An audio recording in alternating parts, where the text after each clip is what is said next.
모닝타임즈 시간입니다. 뉴욕 증시, 우리 증시가 휴장할 때 이틀째 하락 흐름을 이어갔는데요. 단기 반등이 정말 맞을까? 이런 의심이 드시는 분들도 있으실 것 같아요. 이 투자 심리가 다시 한번 좀 위축됐던 이유는 결국에 인플레이션이 오르면서 이렇게 경제 충격이 예상보다 클 수 있지 않을까, 이런 우려감들이 다시 한번 부각이 됐습니다. 실체가 있는 공포감, 그리고 그렇지 않은 것들 좀 구분하면서 오늘 전략들 설명드리겠습니다. 토마토 투자클럽의 최원지 전문가님 함께합니다. 전문가님 안녕하세요. 안녕하십니까. 네, 뉴욕 증시 이틀간 좀 거래일이 있었는데 뭐 이슈나 특징들 짚어주세요. 네. 오늘 미국 증시 같은 경우에는 연준이 6월 달서부터 이제 양적 긴축을 하고 있고, 그다음에 경제 충격 경고에 따른 우려에 따라서 하락으로 마감을 했는데요. 다우가 0.5% 하락, 나스닥과 S&P 500은 0.7% 하락했습니다.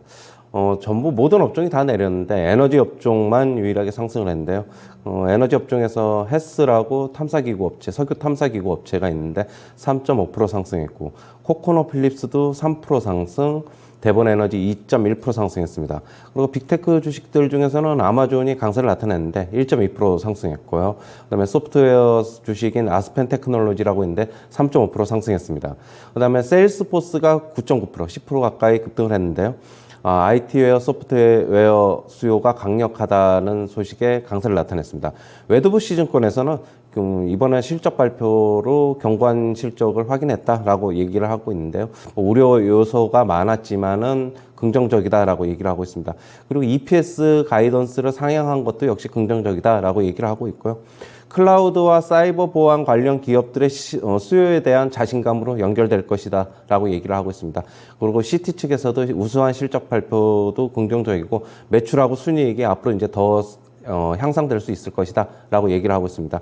뱅크 오브 아메리카, RBC 캐피탈 측들도 모두 이제 좋은 전망을 하면서 주가 강세를 나타냈습니다. 그리고 5월 제조업 PMI가 56.1로 발표가 됐는데요. 전월 55.4를 상회했고요. 시장 예상치 54.5도 상회했습니다. 긴축의 강도가 좀 더 빨라질 수 있다라는 우려가 다시 나타나고 있습니다.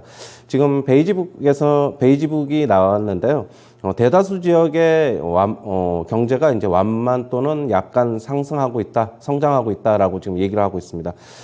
지금 12개 지역 전체 다 계속 성장하고 있다라고 지금 얘기를 하고 있고요. 4개 지역은 보통으로 성장하고 있고, 4개 지역은 직전보다 성장 속도가 둔화되었다라고 얘기를 하고 있습니다. 역시 제조업 성장은 계속되고 있다고 보고 있고요. 다만 이제 소매 부분에서 물가 때문에 약간 이제 둔화하고 있다 좀 얘기를 하고 있습니다. 그 다음에 노동시장은 여전히 타이트하다 얘기를 하고 있고요. 그다음에 수요 약화가 시작된 것으로 나타난 것으로 보인다라고 얘기하고 있습니다. 그다음에 JP모건 CEO는 미국 경제 충격을 경고를 하고 있는데요. 허리케인에 대비해야 한다 얘기를 하고 있습니다.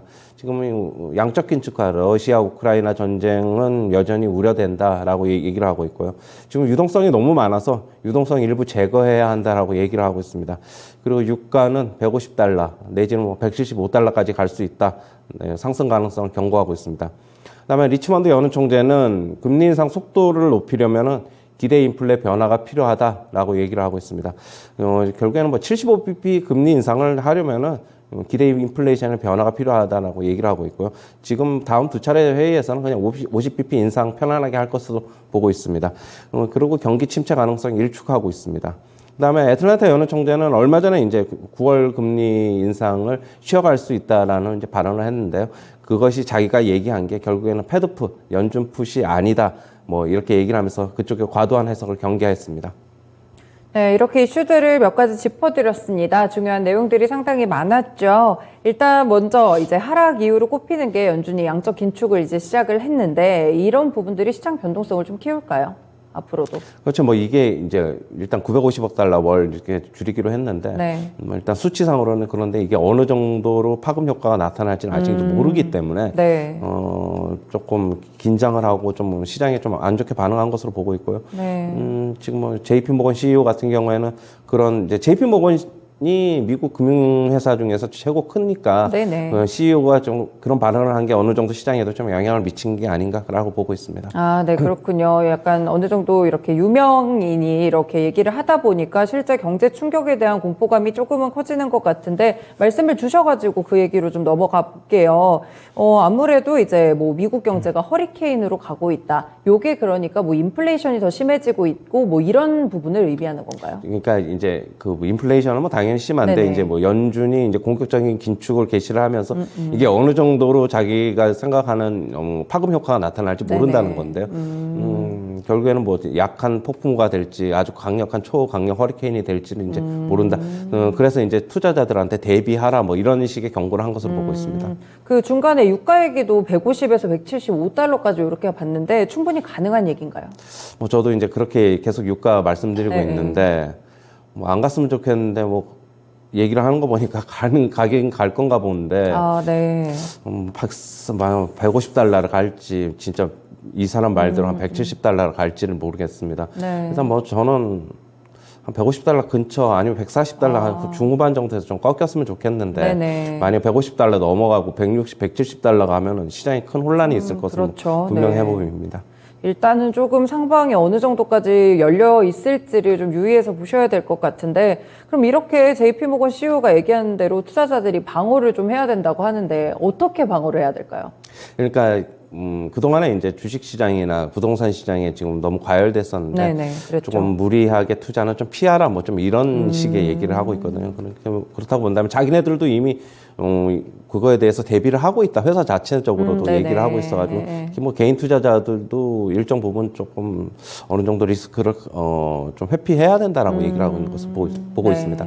리스크 회피 전략을 좀 짜면서 해지를 하면서 대응을 해야 되고 뭐 기존에 저희가 말씀드린 대로 수익 나면 조금 현금 챙겨가시고 좀 보유하는 전략들을 써보자 이렇게 좀 방어를 해보면 되겠네요.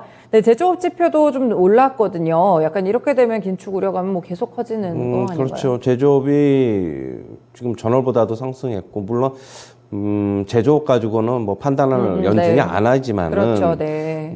하지만은 뭐 여전히 뭐 소매도 뭐 아주 많이 꺾인다고 볼 수는 없는 것이고 역시 제조업도 견고하게 돌아가면서 역시 뭐 연준에 대해서 긴축 정책에 대해서는 계속적으로 부담을 가져가고 있다 그렇게 해석해야 될 것 같습니다.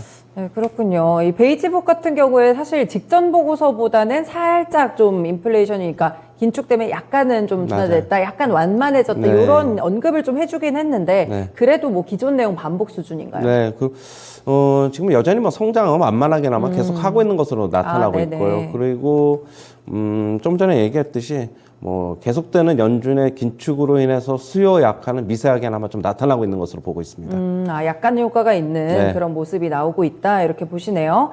연은 총재들의 발언도 좀 같이 점검을 해볼게요. 사실 애틀란타 연은 총재 발언이 지난 이제 휴일 전에 좀 맞아요. 긍정적으로 많이 해석이 됐던 것 같거든요. 네. 근데 이렇게 딱 선을 긋는 거 보면은 9월에 좀 금리 인상할 가능성이 높은 거 아닌가요? 그러니까 자기 얘기를 갖다가 이걸 네네. 갖다가 그때 이제 뭐 이 사람이 얘기함으로 인해서 주가 시장에도 긍정적인 반응을 네네. 나오면서 네. 주가 상승했는데 결국에는 인플레 지금 상황에서는 연준 풋 자기가 얘기한 게 패드 풋이 아니다라고 얘기를 하고 있는 것으로 지금 한 발짝 좀 발을 뺀 것으로 보고 있고요. 뭐 지금 저도 이제 뭐 그렇게 생각을 하는데 이 사람은 자기가 얘기한 거에 대해서 조금 이제는 어떻게 보면 과도한 해석을 경계하는 것으로 보고 있습니다. 네, 낙관적으로 너무 과도하게 해석하는 거는 경계하자 이러면서 살짝 한 발 좀 뒤로 물러서는 그런 발언들이 있었던 것 같아요.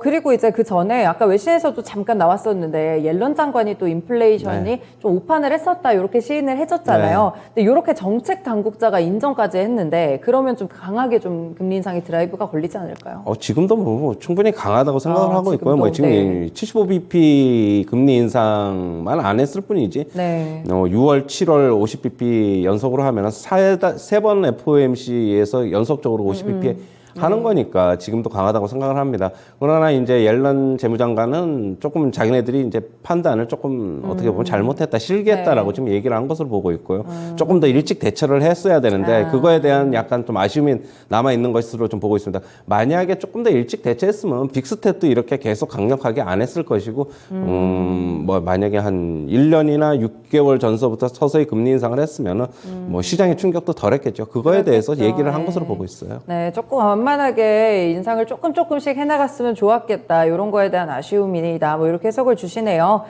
그리고 이제 개별 종목에서는 세일스포스를 말씀을 주셨는데 뭐 좋은 평가들이 나오긴 했어요. 근데 차트 펼쳐놓고 보니까 좀 기술적 반등 아닌가요? 맞아요. 기술적 반등으로 보셔야 되고요. 주가 많이 빠졌기 때문에 그렇게 보셔야 될 것 같고 지금 미국 증시에서 오르는 종목들은 전부 다 이제 기술적 반등입니다. 뭐 네. 여기서 뭐 추세적으로 상승으로 계속 가지고 가는 종목이 없어요. 지금 이미 다 무너졌기 때문에 네. 오르는 거는 뭐 글로벌 IBD 측에서 립 서비스로 얘기하는 것이고 결국엔 다 기술적 반등으로 보셔야 되고 일정 부분 수익 많이 나왔으면 당연히 챙겨야 된다. 계속 그 입장입니다. 네네. 기술적 반등이고 수익 나면 좀씩 챙기면서 또 들어갈 때를 관망하고 기다려보자라는 말씀을 계속 주시네요. 네, 국내 시장 같은 경우에 이제 오늘이 6월 첫 거래일이 될 텐데 어제 선고로 쉬었으니까요. 6월에 좀 괜찮을까요? 좀 긍정적인 전망도 나오고는 있더라고요. 네. 일단 뭐 5월 말 일단 기분 좋게는 끝났지요. 네네. 지금 윈도우 드레싱도 좀 있었고 외인들이 뭐 1조 원 사면서 약간 의도적으로 좀 올린 것도 있어 보입니다. 네. 지금 뭐 미국 증시 이틀 연속 빠졌는데 뭐 조금 오늘 뭐 소폭 조금 안 좋을 수도 있지만은 아직까지는 그렇다고 해서 그게 고점이다라고 볼 수는 없고요. 이제 수급이 네. 조금 바뀌고 있기 때문에 지금 개인들은 계속 좀 팔았기 때문에 조금 수급이 그나마 외인들이 받쳐주면서 좀 올라간 거기 때문에 외인들은 어디까지 갈지 한번 최고점으로 한번 계속 최고점이라기보다는 계속적으로 사면서 시장을 테스트해 볼 것으로 보고 있습니다. 계속 살 것입니다. 네. 어느 정도 사다가 안 될 것 같으면은 그때 이제 후퇴를 하고 그럴 그다지. 것이기 때문에 뭐 지금 미국 증시 이틀 빠졌지만은 그럼 오늘 뭐 많이 빠지면 저가면서 할 필요는 없지만은 좀 시장을 좀 관망을 해봐야 되겠지만 이제 여전히 저는 아직까지 박스권 상단이라고 좀 보고 있는데 아직까지 조금은 더 올라갈 수 있다. 한 2,700원 한번 테스트해 보지 않을까 그렇게 보고 있습니다. 네, 2,700선에 대한 테스트가 있을 수도 있겠다라고 전망을 해주시네요. 네, 오늘 말씀도 잘 들었습니다. 고맙습니다. 네, 감사합니다. 네, 이제는 6월의 첫 거래일이 곧 시작이 될 텐데요. 이제 외국인 수급이 좀 바뀌고 있다는 점을 긍정적으로 살펴보셔도 괜찮을 것 같아요. 일단 6월에 단기적인 반등이 조금은 더 있지 않을까 이런 기대감을 살짝 가지고 대응을 해보셔도 괜찮을 것 같습니다. 지금까지 모닝타임즈 시간이었습니다.